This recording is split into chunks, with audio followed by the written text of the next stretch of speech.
João, capítulo 6. Depois disso, Jesus navegou pelo mar da Galileia, também chamado de Tiberíades. Uma imensa multidão o seguia, atraída pelos milagres que o tinham visto realizar entre os doentes.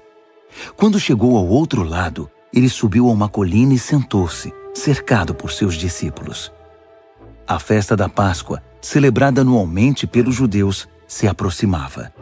Jesus percebeu que uma grande multidão estava se aproximando e comentou com Filipe: "Onde poderíamos comprar pão para alimentar toda essa gente?" Ele queria apenas testar a fé de Filipe, porque já sabia o que fazer. Filipe respondeu: 200 moedas de prata não seriam suficientes para que cada um ganhe apenas um pedaço de pão. Um dos discípulos, André, irmão de Simão Pedro, disse: "Há um menino aqui com 5 pedaços de pão e 2 peixes, mas para uma multidão como esta, isso é como uma gota num balde." Jesus disse: "Façam o povo se assentar." A grama verde formava um belo tapete natural, e eles se acomodaram ali, cerca de 5.000 pessoas. Então Jesus tomou o pão e, tendo dado graças, mandou que fosse distribuído. Em seguida fez o mesmo com os peixes. Todos comeram à vontade. Depois que o povo comeu até se fartar, ele disse aos discípulos: "Ajuntem as sobras para que nada seja desperdiçado." Eles obedeceram e encheram 12 cestos grandes com as sobras dos 5 pedaços de pão. O povo compreendeu que Deus estava agindo no meio deles. O que Jesus havia acabado de fazer era a prova. Eles disseram: "Este com certeza é o profeta de Deus aqui na Galileia." Jesus percebeu que no entusiasmo deles já cogitavam a ideia de fazê-lo rei. Por isso afastou-se dali e voltou para a montanha para ficar sozinho. Ao entardecer, os discípulos voltaram para o mar, entraram no barco e navegaram em direção a Cafarnaum. Já estava escuro e Jesus ainda não havia voltado. Um vento forte soprou e o mar ficou agitado. Eles estavam uns 5 quilômetros mar adentro quando viram Jesus caminhando sobre a água, bem perto do barco. Ficaram apavorados, mas Jesus os tranquilizou. "Sou eu, está tudo bem. Não fiquem com medo." Então eles o receberam no barco e pouco depois chegaram à terra, no lugar exato a que pretendiam chegar.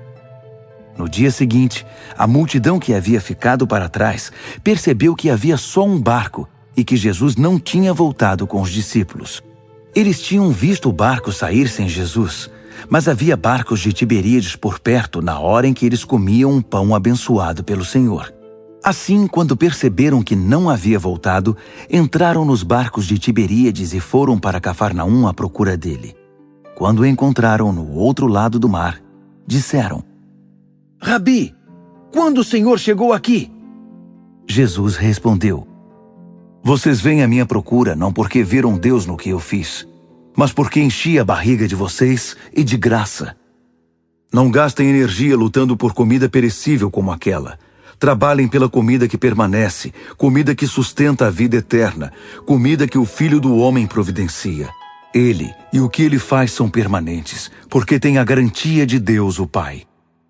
Eles disseram: "Muito bem, o que temos de fazer então para realizar as obras de Deus?" Jesus respondeu: "Confiem naquele que Deus enviou. Se passarem a segui-lo, ele os envolverá na obra de Deus." Eles pediram: "Dá-nos um sinal que diga quem és, uma pista sobre o que está acontecendo. Então seremos teus seguidores. Mostra-nos o que podes fazer.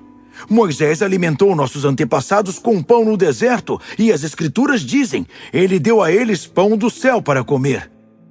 Jesus respondeu: "O real significado dessa passagem não é que Moisés deu pão do céu ao povo, mas que meu Pai está agora oferecendo a vocês pão do céu, o pão verdadeiro. O pão de Deus desceu do céu para dar vida ao mundo." Eles pediram: "Então, queremos esse pão agora e sempre." Jesus disse: "Eu sou o pão da vida. Quem vem a mim não terá mais nem sede nem fome. Digo isso com toda clareza, porque vocês, ainda que me tenham visto em ação, não acreditam em mim. Aquele que o Pai me dá, virá correndo para mim. E uma vez que essa pessoa esteja comigo, eu a guardarei. Não permitirei que ela se vá. Desci do céu não para seguir meus caprichos, mas para cumprir a vontade daquele que me enviou. Posso resumir assim essa vontade. Toda a tarefa de que o Pai me incumbiu será concluída, sem a omissão de um único detalhe, para que no fim dos tempos tudo esteja como deve ser. É isto que o meu Pai quer. Que quem vir o Filho, acreditar nele e no que ele faz, e tornar-se seu seguidor, entre na vida verdadeira, a vida eterna. Minha tarefa é mantê-los vivos e intactos até o fim dos tempos. Pelo fato dele ter dito, sou o pão que desceu do céu, os judeus começaram a discutir com ele. Este não é o filho de José? Não conhecemos seu pai? Não conhecemos sua mãe? Como pode ele agora dizer, desci do céu, e esperar que alguém acredite nele?